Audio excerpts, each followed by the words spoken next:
আমার যে রিজিক আছে সেই রিজিক আমি পাবো, সেটা যেভাবেই আসুক। আল্লাহ পাক আমাকে রহমত দিয়েছেন এবং আমার এই রিজিকটুকু লিখে রেখেছেন, সেই রিজিকটুকু আমার আসছে, এটা আল্লাহ আমাকে দিয়েছে।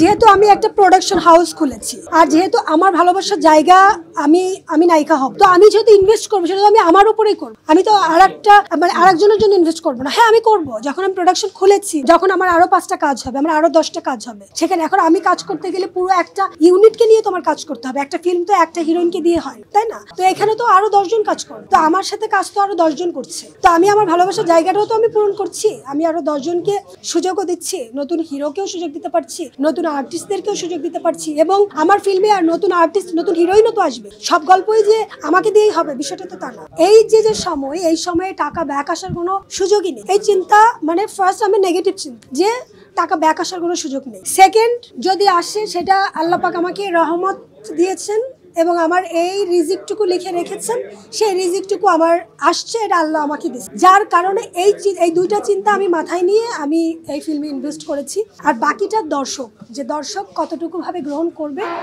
তবে আমি দর্শকদের কাছে অনুরোধ জানাবো যে আমার যে রিজিক আছে সেই রিজিক আমি পাবো, সেটা যেভাবেই আসুক। তো আমি আমার 100% দেওয়ার চেষ্টা করেছি। আমার প্রচেষ্টার জায়গা কমতি ছিল না, আমি আমার বেস্টটা দেওয়ার চেষ্টা করেছি।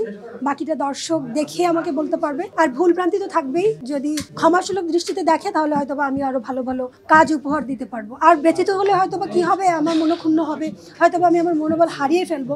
বাট আমি নতুন কাজ করব, আমি ছাড়বো না।